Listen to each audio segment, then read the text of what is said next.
I was just telling Larry about the psychology my dad used to have when he sat at the table. This was the psychology. And the psychology that he taught me, he loves that. and I pass it on to my kids. And when they sat at the table and ate, they either ate or they went to sleep. Both of them did them good, so very seldom I had to use this. Very seldom I had to use this on the kids. The kids always understood. Now, when I was growing up, in our large family, sometimes we didn't quite understand. So my dad would get up and use psychology. Although his psychology had beads on them like that. And whenever you took a bath and you looked in the mirror, you had a tattoo that showed. And sometimes it was hard to walk because you take a pointed cowboy boot stuck up your butt, and that'll let you sore for a little while. So this is how we was brought up. But then my kids were brought up a little easier. Now your kids are brought up a lot easier. But you gotta have respect for that. Your father and mother are mad at you sometimes because you do things right. But if they didn't get mad because you do things wrong, it's because they care for you. If they didn't care for you, they wouldn't care. They wouldn't have this. They just take this and get rid of this, and they let you jump in the river and do whatever you want to do. But the only reason why they correct you is because they care. If they didn't care, they wouldn't do that. And that's the only reason why I was after all your uncles, which is when my kids were growing up, it's because I cared. If I didn't care, and when I say things to you, Bernie, and to any one of you kids, what's the name? I have so many of you grandchildren, I forget your names. Heather? Bernie, Heather, Brandon. When I say things to you, and if I say it mean, it's because I care. It's not because I want to be mean. Well, Joshua and Tom, Michelle, all of you. It's not as bad out today. Tom would probably see this too, Dad. Huh? Tom would probably see this too. Who? Tom. Tom. Your son Tom? Oh, yeah. I'm very proud of you, Tom. Going out in the world by yourself at the time. And just hitting that road and doing the best you can with what you got to work with. And I wish you all the success in the world. And as long as you have a faith, you will succeed. And most of all, love one another, you and your wife, and things will get tough. You want to get these other kids out of here?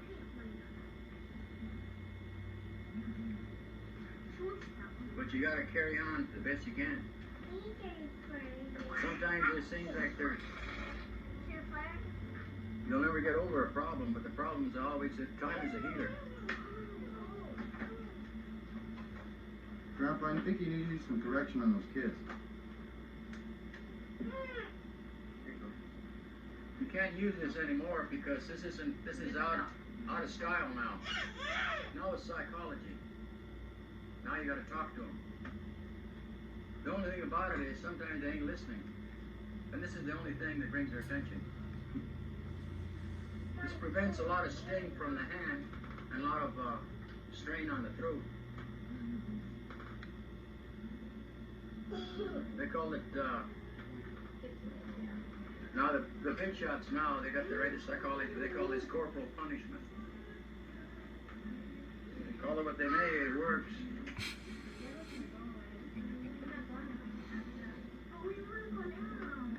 And I wish you all, I'll probably get over, I'll be retiring next year. I think I'll retire in January, now I don't know. I might go in May, it all depends. Lately, Miss DuPont, which is your mother, I call her Miss DuPont because she thinks money's coming out of my ears.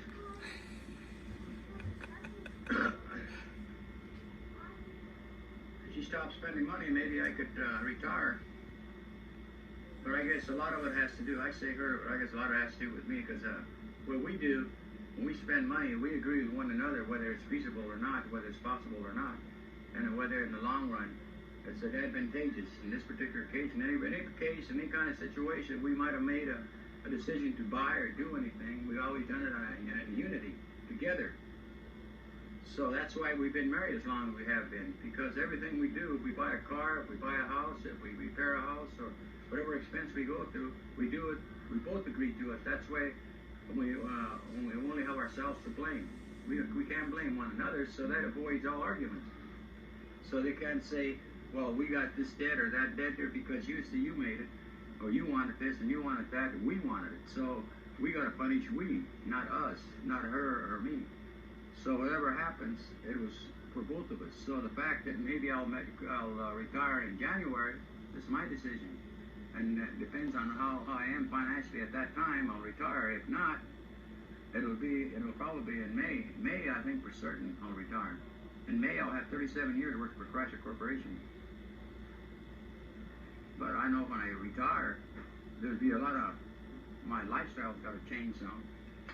For a while anyway, because as active as I am, I doubt very much whether I'm going to buy a rocking chair. I don't have one now, and I don't think I expect to have one. I got an easy chair, which I use very seldom.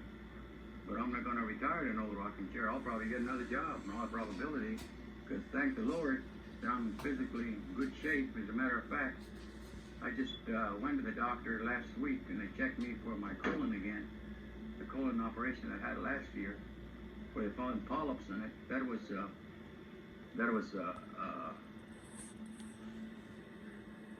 I was kind of worrisome on your mother's part, as far as I'm concerned. But on my part, I thought it was just some kind of a weird situation that took place, because I felt all right. It never bothered me.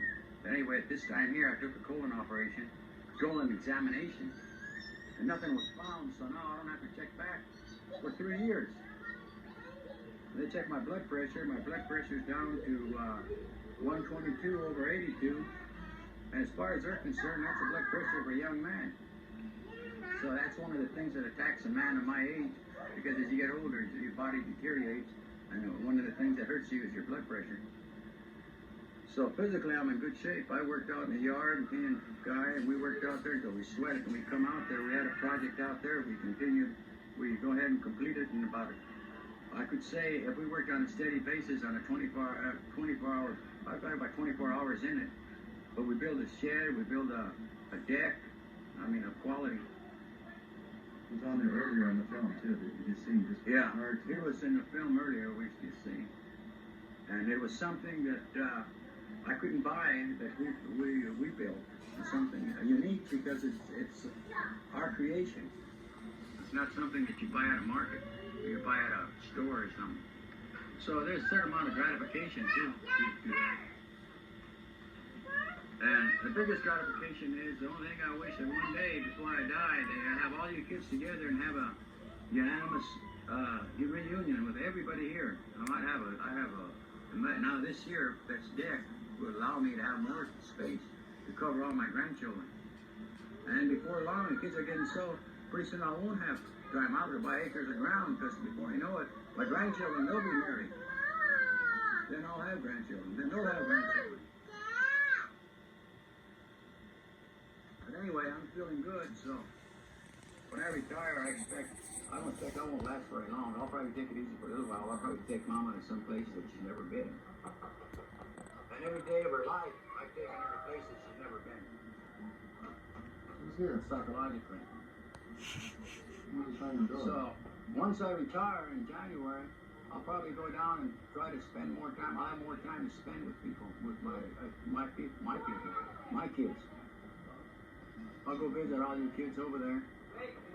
Maybe after January, maybe if it isn't January, after May, maybe especially we might even go there in a cold weather. Because I think I'm going to hang it up. I think if I didn't make it in 30 years, 37 years, I think I'm going to make it anyway. That's all I got to say after this big lecture. I remember you kids telling me all the time, all Daddy does is lecture. All Daddy does is lecture.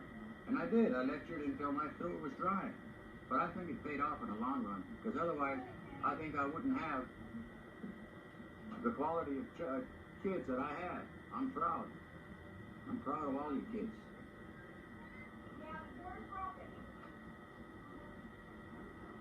So I'm running out of words now, because I can't say anything more. Maybe later on I'll write a story and I'll tell, I've already wrote some pages of the book that I'll expect to write. And Jolinda, she's pretty good at words. So, I mean, as far as putting words together. So she's going to collect all my memoirs and she's going to make a book. So later on in life, you can know where your origin is. So periodically I'll write a story and Mama will put the page away. And keep putting the pages away. And eventually I'll get all this together and create a transcript with the assistance of Jolinda. And then I'll write a book so that you know where you came from and where you originated from. And some of the ups and downs that we had. Some of the situations that took place in your lifetime.